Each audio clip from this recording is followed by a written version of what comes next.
तिथि पहले हुआ करती थी, हालांकि उस बात से अब कोई फर्क नहीं है क्योंकि आपकी तिथि बदल चुकी है, लेकिन पहले जो आपकी परीक्षा की तिथि थी वो 19 जून थी, है ना। 19 जून परीक्षा की तिथि थी, है ना, 19 जून।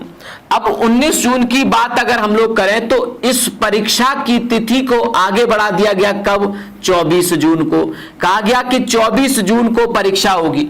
इसी प्रकार से एक जो आपका सप्लाई इंस्पेक्टर था, सप्लाई इंस्पेक्टर की परीक्षा तिथि को आगे बढ़ा दिया 17 जुलाई को। कहा कि ये 17 जुलाई को होगी, है ना, 17 जुलाई को होगी। मुझे बताओ कि क्या जो आपका सप्लाई इंस्पेक्टर है इसकी परीक्षा तिथि में कोई डाउट है आपको? नहीं है, किसी बच्चे को कोई डाउट नहीं है सप्लाई इंस्पेक्टर की परीक्षा तिथि को।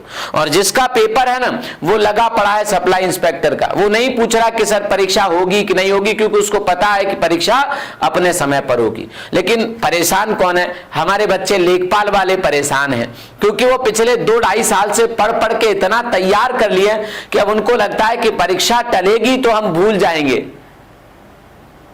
तो सबसे बड़ी खुशखबरी यही है।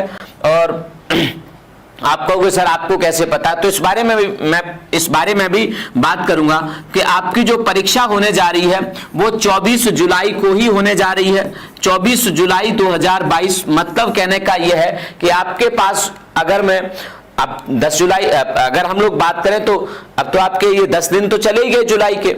अब आपके पास कितने दिन बचे हैं? कुल मिला के अब आपके पास 13 दिन बचे हैं। मतलब 2 सप्ताह से भी कम है आपका। पहले 24 जून को होनी थी, अब 24 जुलाई, 24 जून नहीं 24 जुलाई, पहले 19 जून को होनी थी। Thank you. तो मैं वही कह रहा था कि अब आपके पास 2 सप्ताह से भी कम बचे हैं।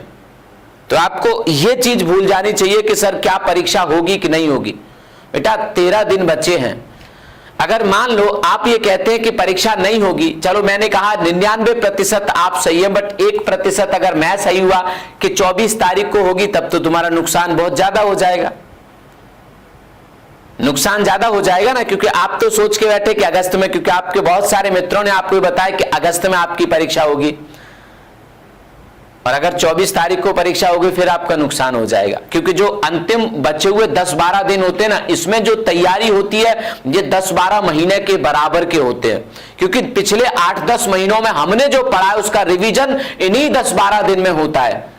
हम पढ़ के कितना भी अपने पास इकट्ठा कर लें, लेकिन अगर रिवीजन नहीं होता ना तो उस पढ़ाई का कोई फायदा नहीं होता। तो ये जो 10-12 दिन है ये पिछले 10-12 महीने की पढ़ाई का रिवीजन है। तो इसका क्या मतलब है कि अगर आप ये सोच के कि परीक्षा आगे बढ़ गई है और ये बचे हुए 10-12 दिन नहीं पढ़ते हैं, तो इसका मतलब है कि आपने पिछले 10-12 महीने कोई पढ़ाई नहीं की।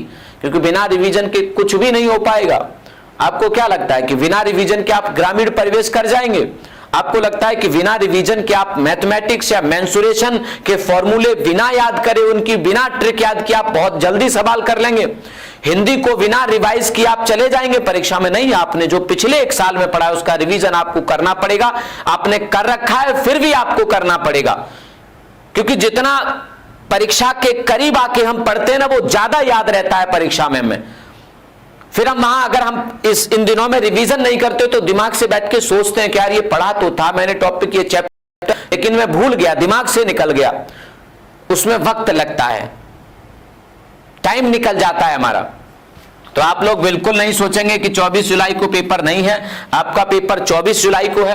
देखो एक न्यूज अभी थोड़े दिन पहले आई थी, मैं बिल्कुल भी ये नहीं कह रहा कि उत्तर प्रदेश सरकार की ओर से है, बिल्कुल भी नहीं कह रहा, है ना, उत्तर प्रदेश सरकार की ओर से है, लेकिन ये 100% सच है। क्या है? 100% सच है। इसको देखो ये क्या कह रहे हैं, 100% सच है, अर्थात 24 तारीख की तैयारियां पूरी हो चुकी हैं। जिनको मैं भी जानता हूं 2-4 लोगों को जो इस विभाग में है या जो इस प्रकार के मतलब इस प्रकार के परीक्षा केंद्रों से जुड़े हुए हैं, उनको यही पता है कि इसकी तैयारियां बहुत तेजी से चल रही हैं, बहुत जोरों पे चल रही हैं। उत्तर प्रदेश अधीनस्थ सेवा चयन आयोग की तरफ से जो लेखपाल भर्ती आयोजित की होगी वह 12 जिलों में एग्जाम आयोजित होंगे। 100% सही है, ये विभागीय है, 100% सच है। वो क्या होगा? 12 जिलों में इस परीक्षा का आयोजन किया जाएगा। कहने का अर्थ यह है कि जैसे आपका पीईटी में आपके जिले के आसपास आपको जिला मिल गया था, इस बार ऐसा नहीं होने जा रहा। पूरे 75 में से 12 जिलों को सेंटर इस बार बनाया जा रहा है। 12 जिलों को, है ना, एग्जाम आयोजित होगा, जिसमें अयोध्या, अलीगढ़, आगरा, बरेली, मेरठ, गोरखपुर, प्रयागराज, मुरादाबाद, झांसी, वाराणसी, लखनऊ और कानपुर नगर के जिलाधिकारियों को पत्र प्रेषित कर दिया गया। यह 100% सच है कि इन जिलों के जिलाधिकारियों को पत्र भेज दिया गया है कि भैया आप अपने तैयारियों को दुरुस्त कर लो, 24 तारीख को परीक्षा होगी, है ना। तो मात्र 12 जिलों में ही एग्जाम सेंटर आपके लिए बनाया जाएगा, क्योंकि अभ्यर्थियों की संख्या आप सब जानते हैं 2,47,000 है, इसलिए एग्जाम सेंटर ज्यादा जिलों में नहीं बनाए जा रहे हैं। तो आप परेशान बिल्कुल भी मत होइए, आपकी परीक्षा 12 जुलाई को ही है, 24 जुलाई को ही है, और 12 परीक्षा केंद्रों पर, मतलब आपके घर से दूर हो सकता है, ये जो 12 मैंने बताया इनमें से कोई आपका हो सकता है।